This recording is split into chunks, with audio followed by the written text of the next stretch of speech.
Jumpa lagi bersama Cocot Pedal ya Mok. Kita akan melanjutkan alur cerita dari Liyun, yaitu di part ke-12. Langsung saja. Beneran nikmat kalau diemut. Dan cerat-cerit cerut. Pada part kali ini kita diperlihatkan istana dari Soswali di malam hari. Ternyata di dalamnya terdapat Soswali bersama Chen Hai. Di sana Chen Hai pun berkata, "Yang mulia, dalang dari semua ini tidak lain adalah Narentoya, pendiri resmi tentara pemberontak. Kami sudah menggerakkan pasukan ke seluruh kota untuk mencari dan menangkapnya secepat mungkin. Tapi masih ada anggota keluarga Huang yang belum kami tangkap. Saya mencurigai kalau dia membangun aliansi bersama keluarga Huang dengan atas nama tentara pemberontak. Jika kecurigaan saya benar, skenario terburuk akan terjadi." Lalu Soswali pun berkata, skenario terburuk? Biar ku dengarkan, apa itu? Ayo jelaskan. Lalu Chen Hai pun menjawab, "Yang mulia mungkin sudah mendengar sebelumnya, tapi hubungan antara Narentoya dan pemimpin pemberontak tidaklah sederhana. Jika dia berhasil menang dari pemimpin pemberontak, seluruh kota akan tamat." Lalu Soswali pun hanya terdiam dan ia pun berpikir, ini tentu saja kemungkinan. Meskipun berdasarkan laporan dia sudah menikah, tapi dia itu mata keranjang. Aku sudah mendengar semua rumor tentangnya. Jika penurut seperti Liyunku, aku sama sekali tidak akan khawatir. Aduh Momo, Liyun itu adalah pemimpin pasukan pemberontak. Tapi tiba-tiba dari pintu terdapat dua tebasan pedang yang sangat dahsyat hingga membuat pintu itu rubuh dan seseorang pun berjalan mendekati mereka berdua. Lalu Chen Hai pun berkata, "Ada serangan, yang mulia, berhati-hatilah." Ternyata itu adalah Narentoya. Di sana ia pun berkata, "Jadi kau permaisuri baru ya? Kau lumayan cantik juga." Lalu Chen Hai di sana pun marah berkata, "Beraninya kau menerobos masuk istana kekaisaran. Karena kau sudah masuk, jangan harap kau bisa keluar hidup-hidup." Di sana ia pun bergumam, "Aku terlalu ceroboh. Apa jalur kereta api mudah sekali dirusak. Aku harus melindungi yang mulia." Tapi di sisi Soswali ia pun berkata, "Narentoya yang biasa disebut putri pedang dari utara kan? Apa orang-orang biadab di utara sama kurang ajarnya sepertimu?" Di sana Narentoya pun menjawab, "Aku tidak perlu sopan pada permaisuri Dagan. Aku di sini hanya sebagai saksi perbedaan antara pemimpin pemberontak dan diriku. Dari apa yang kulihat, itu tidak jauh. Kau tidak pantas jadi permaisuri Dagan." Lalu Soswali pun mengejek sambil berkata, "Meskipun dia sangat kuat seperti yang kau bilang, dia masih tidak menganggap pemberontakanmu. Kau bahkan tidak terlihat lebih baik." Lalu Narentoya pun menjawab, "Itu hanya sementara. Aku akan membawanya kemari sampai kau berlutut di kakinya." Lalu di sisi Chen Hai ia pun berkata, "Kau melakukan ini bukan demi posisimu di tentara pemberontak, tapi karena kau mencintainya kan?" Di sana Narentoya pun malu berkata, "Aku tidak punya perasaan padanya. Dia cuma orang yang kukagumi." Lalu Soswali pun berpikir, sepertinya hubungan antara Narentoya dan pemimpin pemberontak tidaklah sederhana. Apa istrinya benar-benar bisa mempercayainya? Kalau itu suamiku, pasti aku sudah membunuhnya. Sambil kita diperlihatkan beberapa orang yang berlari.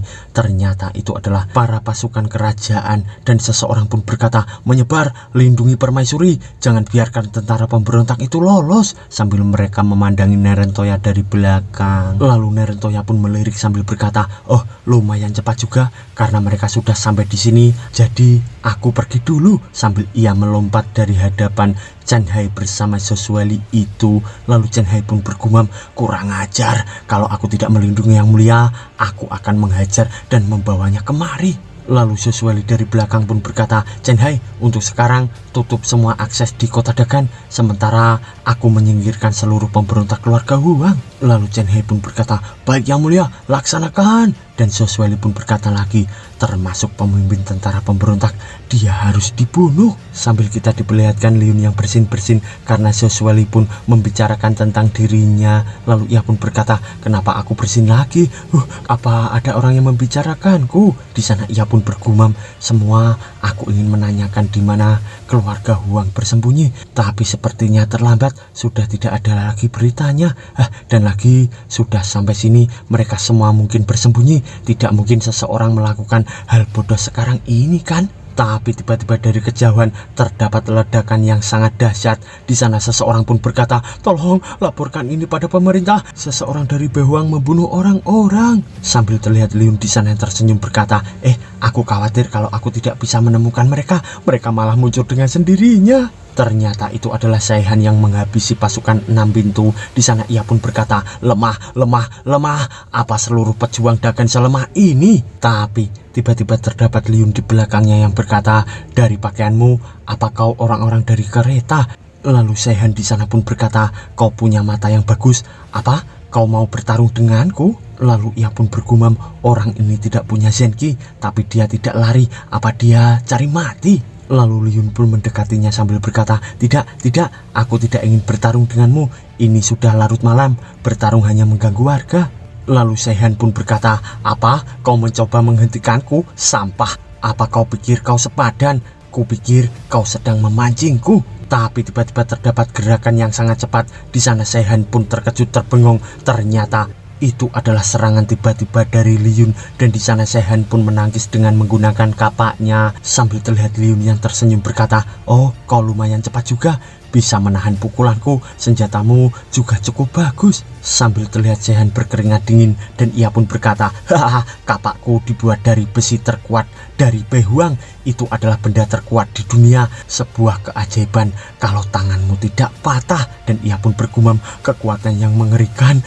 Untung aku cepat bergerak, siapa orang ini? Lalu Liyun pun berkata, besi keras Behuang ya? Oh, pantas saja, aku merasa sangat tahu itu. Aku sudah pernah dihancurkan berkeping-keping sebelumnya. Sambil terlihat kapak dari Saihan itu yang retak akibat hantaman dari Liyun. Dan di sana Saihan pun berkata, pembohong, bagaimana bisa pukulanmu menghancurkan kapakku? Dan dia sehingga kapaknya pun hancur, dan pukulan itu pun mengenai wajah dari Saihan hingga ia pun terlempar jauh hingga menabrak tembok di belakangnya. Lalu ia pun bergumam, tidak mungkin, dia monster kah? Tapi dia tidak punya Zenki, dan orang-orang yang bertarung denganku semuanya sampah tadi. Dari mana asalnya orang sekuat ini? Apa dia sengaja memancingku dengan melemahkan kewaspadaanku? Dan ia pun berkata, kau masih bilang tidak ingin bertarung? Kau orang Dagan kurang ajar, pembohong, pencuri. Sambil ia berteriak kesakitan di sana. Lalu Liyun pun menghampirinya sambil berkata, aku tidak pernah bertarung dengan siapapun, aku tadi gak bohong loh. Sambil Saihan di sana pun hanya terdiam. Lalu Liyun pun berkata lagi, pertarungan itu kalau dua orang saling bertukar pukulan kan? Di sini akulah orang yang akan membunuhmu. Jadi bagaimana itu bisa disebut bertarung? Sambil kita diperlihatkan Saihan di sana yang hanya terbengong, dan ia pun berkata, kau bajingan. Sambil ia melarikan diri meloncati rumah-rumah di sana. Lalu ia pun bergumam, monster macam apa dia itu? Sambil kita diperlihatkan Liyun yang mengejarnya dengan sangat cepat juga. Lalu Saihan pun bergumam lagi, aku sudah keliling-keliling Dagan 12 kali, tapi aku tidak bisa menghindarinya. Sambil terlihat Liyun yang terus mengejarnya. Lalu Liyun pun memandanginya bergumam, kupikir dia akan membawaku ke tempat asal mereka. Dia tidak sebodoh yang aku kira. Aku tidak boleh buang-buang waktu. Aku harus cepat pulang. Aku tidak boleh membiarkan istriku menunggu di rumah. Sambil terlihat ia yang melompat dengan sangat cepat. Ternyata ia pun akan menghantam Saihan dari belakang. Di sana Saihan pun terkejut, dan duar, pukulan itu pun menghantam Saihan hingga terjatuh ke tanah dengan dahsyat. Lalu kita diperlihatkan Saihan yang sudah tidak berdaya, dan ia pun berkata, kalau aku tidak punya sisa Zenki dalam tubuhku, aku pasti sudah pincang karena pukulan itu. Lalu Liyun pun mendekatinya sambil berkata, jujur, apa yang kau dan Nerentoya lakukan di ibu kota? Lalu Saihan pun menjawab, dia di sini untuk mencari seseorang, dan aku di sini untuk membunuh.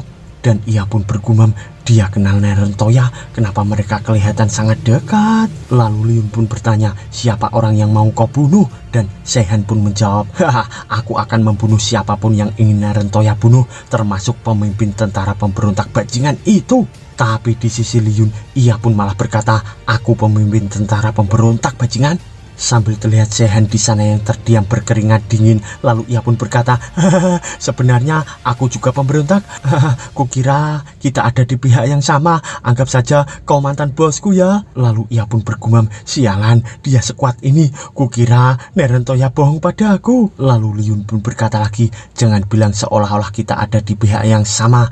Kau tahu di mana keluarga Hang bersembunyi? Demi Nerentoya, aku tidak akan menghajarmu. Lalu Saihan pun berkata, bagaimana dengan semua lukaku ini? Lalu Liun pun tersenyum berkata, haha, kau masih hidup kan? Minum saja banyak air hangat, kau akan pulih kok. Aku mencoba selangkah lebih maju dari mereka, jadi beritahu aku di mana mereka. Lalu Saihan pun menjawab, aku tidak tahu di mana keluarga Huang, tapi orang-orang kami sedang berkumpul di kedai. Lalu ia pun bergumam, orang bijak sepertiku tahu kapan harus mundur. Selain itu, Nerentoya bilang ingin bertemu dengannya, tapi kenapa aku seperti menggali kuburanku sendiri? Lalu Liun pun berkata, baiklah, bilang ke Nerentoya untuk berhenti membuat masalah dan tinggalkan Dagan secepatnya. Lalu Saihan pun berkata, dan bagaimana kalau dia tidak mau? Liun pun menjawab, kalau begitu aku sendiri yang akan mengusirnya, sambil ia tersenyum di sana. Lalu beberapa saat kemudian kita diperlihatkan rumah yang sangat besar. Ternyata di dalamnya terdapat Nerentoya bersama Saihan. Di sana ia pun berkata, dia bilang begitu, orang itu meremehkanmu. Apa kau tetap mau pergi? Lalu Nerentoya pun menjawab, tentu tidak, aku harus memberinya posisi yang pantas dia dapat. Sambil kita diperlihatkan putra dari keluarga Huang, yaitu Duanxi dari belakang mereka. Lalu Duanxi pun berkata, kalian berdua sudah siap?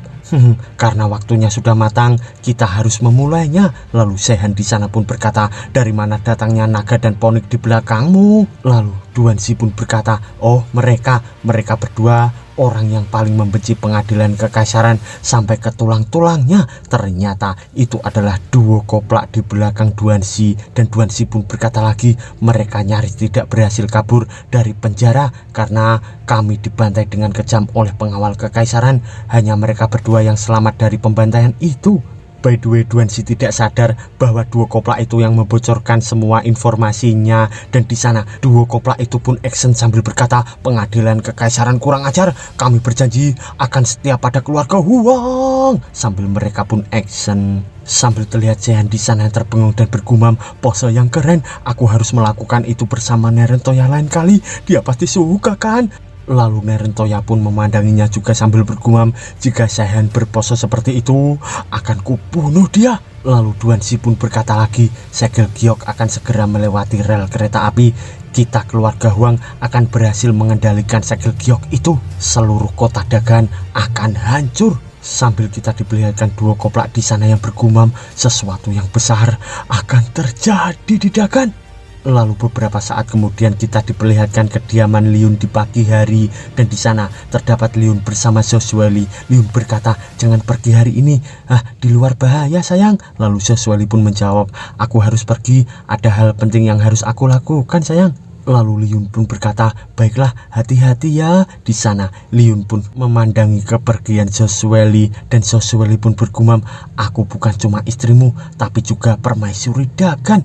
Dalam keadaan genting seperti ini, aku harus menggunakan wewenang kekaisaranku untuk melindungi Dagan dan untuk melindungimu. Lalu di sisi Liun, ia pun berkata, sepertinya banyak yang Zhouzueli khawatirkan. By the way, Mok Liun ini peka sekali. Tapi tiba-tiba dari belakangnya terdapat seseorang yang melempar batu besar ke arah kepalanya. Lalu Liun pun menoleh berkata, aku tahu kau di sana, tidak usah melempar batu ke kepala aku tahu. Ternyata benar itu adalah duo koplak. Di sana pendeta pun berkata, itu kebiasaanku, kepalamu kan sangat keras, jadi tidak masalah kan? Lalu Liun pun berkata, dari mana kalian dapat kebiasaan aneh seperti ini? Tunggu, kenapa kalian berdua ingin bertemu denganku tanpa kabar dulu? Apa kalian dapat informasi baru? Waduh momok, ternyata duo koplak ini malah jadi intel. Dan di sana pendeta pun menjawab, ceritanya panjang. Kami menabrak putra tertua keluarga Huang dan tahu kalau mereka memiliki sarana untuk mengendalikan segel giok. Lalu si Jenggot pun berkata, suatu hari nanti saat kereta sudah mendekati ibu kota, mereka akan meluncurkannya dengan menyerang dan menghancurkan Dagan. Lalu Liun pun berkata, apa itu benar-benar rencana gila untuk menghancurkan Dagan? Apa mereka benar-benar berpikir dengan membunuh Huang Duanxi bisa merubah segalanya? Lalu si Jenggot pun berkata, tidak berguna, sarana untuk mengendalikan segel giok mungkin dengan putra tertua keluarga Huang. Huang Duanxi sudah bersama kami beberapa hari ini, tapi aku belum pernah melihatnya melakukan sesuatu berkaitan dengan segel giok. Hei bos, apa yang harus kita lakukan? Lalu Liun pun menjawab, hei kalian berdua, di mana Huang Duanxi? Lalu Jenggot pun menjawab, dia di wilayah paling barat kota bersama Nona Nerentoya, tapi dia tidak di sini lagi. By the way, yang dimaksud dia adalah Nerentoya ya Mo. Lalu Jenggot pun berkata lagi, bos, apa kau berencana menutupi identitasmu dan masuk ke keluarga Huang bersama kami untuk mendapatkan banyak informasi? Lalu Liun pun menjawab, tidak ada banyak waktu untuk itu. Akhir-akhir ini mereka membuat Soswelly khawatir setiap hari. Aku sudah memberi mereka kesempatan. Sekarang waktuku untuk menyelesaikan ini sekali untuk selamanya. Lalu beberapa saat kemudian kita diperlihatkan bangunan yang sangat megah. Ternyata di dalamnya terdapat Xuanxi yang memegang pedang dan ia pun bergumam, tidak akan lama lagi Dagan menjadi milik keluarga Huang. Hahaha, tidak ada yang bisa menghentikanku menaklukkan dunia. Tapi tiba-tiba terdapat dua koplak yang membuka pintu sambil berkata, Tuan Muda Huang, sesuatu yang buruk terjadi. Lalu Xuanxi pun berkata, ada apa? Kenapa kau sangat takut? Lalu si Jenggot pun berkata lagi, pemimpinku datang untuk menemuimu. Lalu Xuanxi pun berkata, apa? Kenapa? Aku tidak pernah memancingnya. Lalu si Jenggot pun menjawab, kita baru saja bertemu dengannya. Setelah saya tidak sengaja bertemu dengan Tuan Muda keluarga Huang, dia kemudian berubah pikiran dan meminta kami bekerja kembali padanya. Tapi aku sudah terlibat dengan strategi bijaksana Tuan Muda. Aku lebih baik mati daripada ikut dengannya. Itulah kenapa dia jadi sangat marah dan dia bilang dia ingin membunuh Anda yang mulia. Tapi tiba-tiba dari atas atap terdapat sebuah tebasan yang sangat dahsyat hingga membuat rumah itu pun atapnya langsung roboh. Ternyata itu adalah Liun dan ia pun berkata, di antara kalian siapa yang namanya Huang Xuanxi? Sambil kita diperlihatkan Huang Xuanxi di sana yang berkata, aku sudah mendengar banyak hal tentangmu Pak. Aku sudah membaca gerakanmu berkali-kali. Akhirnya aku bisa bertemu denganmu. Kau benar-benar orang yang luar biasa. Sambil ia tersenyum di sana, lalu Liun pun berkata, apa yang kau tertawakan? Apa kita pernah dekat? Lalu Xuanxi pun tersenyum lagi berkata, mungkin Bapak belum tahu, aku dari keluarga bangsawan. Aku putra tertua keluarga Huang. Aku juga orang terpenting kedua di keluarga Huang. Aku juga ikut dalam pemberontakan melawan pengadilan kekaisaran. Lalu Liun pun tersenyum juga sambil berkata, bangsawan ya, mungkin kau juga belum tahu sesuatu. Sambil terlihat Xuanxi di sana terbengong berkata, aku ingin bertanya apa yang dimaksud dengan yang mulia. Lalu Liun pun menjawab, kembali saat aku memberontak, yang paling banyak kubunuh adalah bangsawan. Sambil ia tersenyum dan akan memegang pedangnya, tapi tiba-tiba sing terdapat tebasan beberapa kali ke arah rumah itu, dan di sana rumah itu dengan cepat hancur karena tebasan dari Liun itu hingga membuat rumah itu pun langsung roboh. Lalu pendeta pun berkata, Tuan Muda, kita harus pergi ke tempat kepala keluarga dan hanya Segel Giok yang bisa menghentikan pemberontakan ini. Lalu si Jenggot pun berkata juga, itu benar, orang ini benar-benar pemberontak. Dia sangat melanggar hukum. Apa yang akan kita lakukan kalau tubuh Tuan Muda terluka? Sambil terlihat Xuanxi di sana yang syok akibat tebasan dari Liun yang menghancurkan rumahnya itu. Lalu ia pun berkata, benar, temui ayah, gunakan Segel Giok untuk memberi orang ini pelajaran. Sambil ia ketakutan berkeringat dingin. Lalu tiba-tiba ia pun berlari sambil berkata, kalian ikuti aku, lindungi aku. Lalu kita diperlihatkan Liun yang keluar dari kepulan asap itu, dan di sana ia pun berkata, akting mereka berdua bagus juga. Sambil terlihat mereka bertiga yang berlari dengan sangat cepat menuju ke arah sesuatu. Lalu pendeta pun berkata, Tuan Muda, di mana markas rahasia Anda? Ini keadaan darurat, Anda tidak bisa menyembunyikannya lagi. Lalu di sisi Xuanxi ia pun berkata, kalian akan tahu nanti. Lalu di sisi pendeta ia pun bergumam, meski ini keadaan darurat, orang ini tidak mau membocorkannya. Dia gigih juga. Tapi tiba-tiba Xuanxi pun berhenti sambil ia pun berkata, ini dia. Lalu si Jenggot pun berkata, Tuan, bukannya ini bangunan tua dekat 6 pintu? Sambil kita diperlihatkan Xuanxi yang memegang tembok itu, dan ternyata itu adalah pintu rahasia. Dan ia pun berkata, kata pepatah, tempat yang paling berbahaya juga tempat yang paling aman. Sambil kita diperlihatkan pintu rahasia itu yang terbuka, lalu Xuanxi pun berkata, ini markas rahasia kita terhubung dengan 6 pintu, jadi mudah untuk mencuri informasi. Tapi tiba-tiba terdapat Liun yang berada di atas mengarah ke arah mereka bertiga. Lalu si jenggot pun berkata, cepat dan masuklah tuan muda, pemberontak itu datang. Hai pendeta, cepat temani tuan muda ke dalam markas rahasia. Aku akan menghadapinya dengan segenap jiwaku. Ambisi besar tuan muda sudah menggerakkanku. Ini waktunya aku membayar tuan muda. Aduh, mau aktingnya sangat mempesona. Sambil kita diperlihatkan ia yang sudah berhadapan dengan Liun. Lalu Liun pun berkata, ini tempatnya. Lalu si jenggot pun menjawab, pendeta itu sudah pergi duluan tuan. Dengan begini akan sangat mudah membuatnya bekerja sama dengan kita. Lalu Liun pun berkata, di dalam sepertinya labirin rumit. Aku cukup sulit menemukan mereka. Lalu si jenggot pun menjawab, lalu apa yang harus kami lakukan?